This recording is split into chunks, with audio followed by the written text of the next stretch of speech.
Hello, World History 1 students. This is Mr. Everton, and this is a video about Aryans and the caste society in ancient India. We're going to be talking about the origins of Indian society. We talked about India some in our first unit, and when we did that, we talked about the Indus Valley civilization, which was made up of hundreds of different independent cities, large cities like Mohenjo-daro and Harappa, which you can see pictured on the map. And they relied on the Indus River, in order to do their farming. And they were incredibly advanced for the time period. We talked about how they had sewage systems and water collection systems. We talked about how they had multiple stories to their buildings. This was a city in the true sense of the word. And then mysteriously, around 1700, the Indus Valley civilization disappeared. Possibly because of climate change, because the patterns of monsoons shifted and made the Indus Valley less fertile and made farming less successful there. We're not entirely sure what happened, but we do know that shortly thereafter, a group of people called the Indo-Aryans, who were part of a larger group called the Indo-Europeans, migrated into India from Central Asia. Here you can see a map of Europe and Asia. You can see the Indo-Europeans migrated to a lot of different places and affected the lives of settled agricultural communities throughout Europe and throughout Asia. They definitely were an important factor in establishing early Indian society. So the group that we're talking about, they're called Indo-Aryans. And they were non-indigenous peoples, which means they didn't come from India. They came from outside of India. And they were nomadic. They had horses and they had chariots with wheels, which were pulled by these horses. And they used these things to travel from place to place. And they were also, as many nomadic peoples are, they were very good at fighting. We know this from reading their sources from this time period. We know that they migrated into India through mountain passes in the Hindu Kush Mountains. You can see on this map an arrow showing tentatively what the migration pattern might have looked like as the Indo-Aryans migrated gradually into India over, several hundred years. And when the Indo-Aryans migrated into India, their culture that they brought with them merged with the cultures of India. So the things that were left over from the Indus Valley civilization and other indigenous or local Indian cultures combined with the Indo-Aryan culture to make something new. And that's where modern Indian culture eventually came from. We know all about this by reading a book called the Vedas. The Vedas is a religious text. It's important to the religion of Hinduism, which we're going to talk about in our next video. It was originally an oral It was a book that was passed down orally from person to person. One person would say the hymns of the Vedas to someone else and they would memorize them. So it was like passed down through oral tradition. Nobody wrote it down for a really long time. Eventually, it was written down in a language called Sanskrit. Sanskrit is the religion of the Indo-Aryans and the religion of the language of early India. So I want to talk. Another thing that we learned about from the Vedas is the creation of the caste system. This is a diagram of the caste system, and as you can see, it's a pyramid. And when we talked in our first unit about social hierarchies, we talked about pyramids as well, where you have a few desirable jobs at the top, and then the jobs become less desirable as you move down the pyramid, and there become more and more of them. So this is the caste system, and it is a rigid social hierarchy. Rigid means it's really hard to move from one level to the next.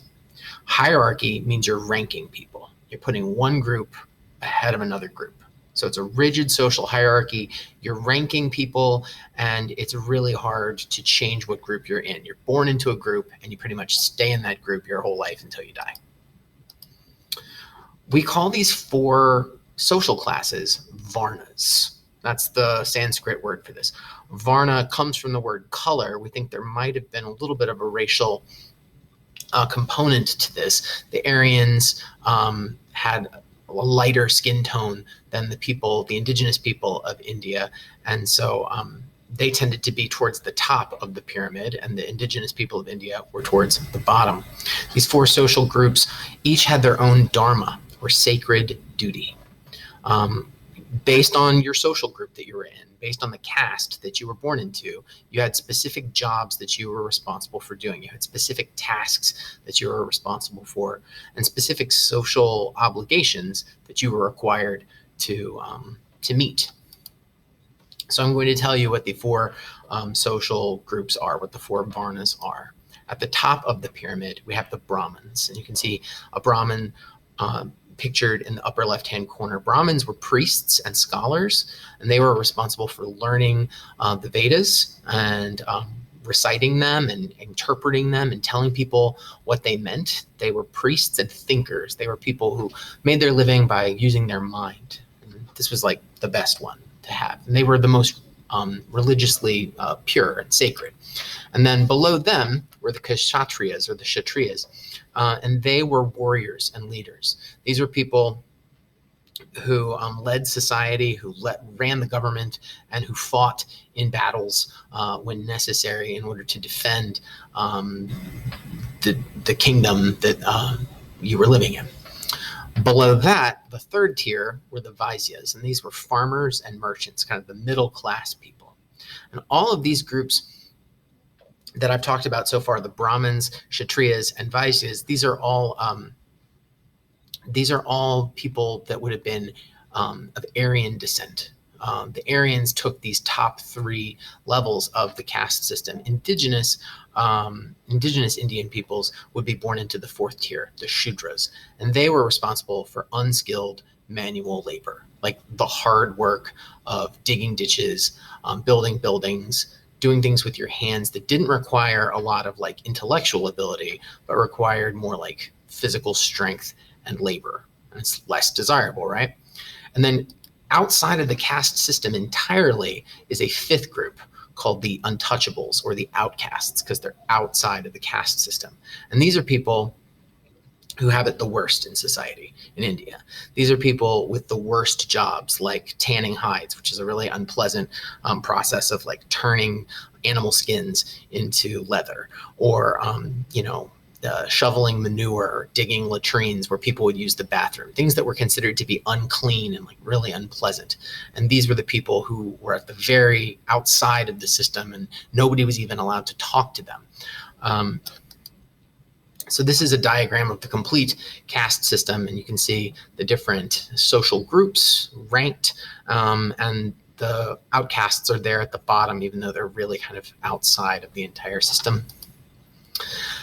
As the caste system developed, as Indian society grew, there became new jobs. And whenever there was a new job, they had to figure out how to fit this new job into the existing caste system. And this led to something called jatis.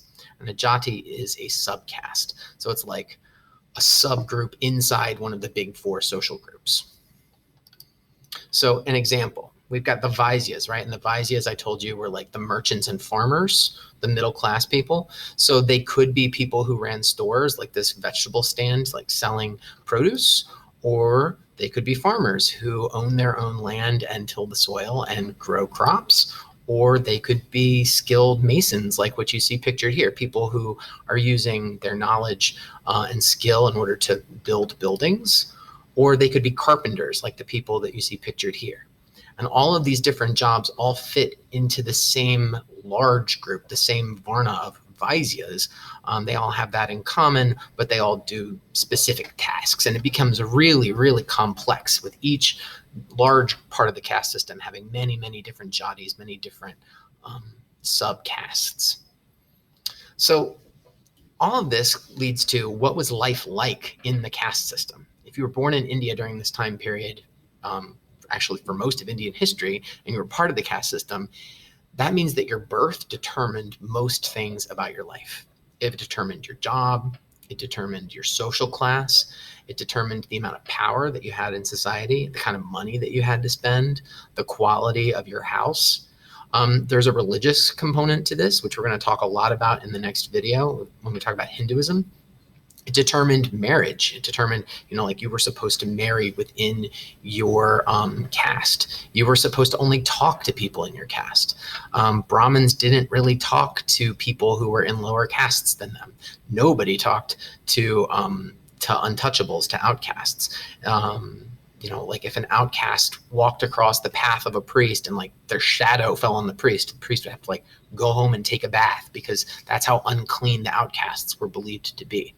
So this caste system led to a really strict breakdown of society and really determined a lot of things about people's lives. It also made society really stable, and you always knew that everybody knew what their role was, everybody knew what their responsibilities were, and what they needed to do in order to make their life successful and in order to make society successful. So to summarize, we talked about the Vedas, which were a sacred text that helps us to understand this time period in Indian history. We talked about the Aryans and how they migrated into India, and how when they did that, they set up the caste system, which was made up of Varnas, which are those 4 really big social groups, and then Jatis, which are subcastes, which are like smaller groups with different jobs inside those big social classes. Thanks very much for watching, and I will talk to you next time.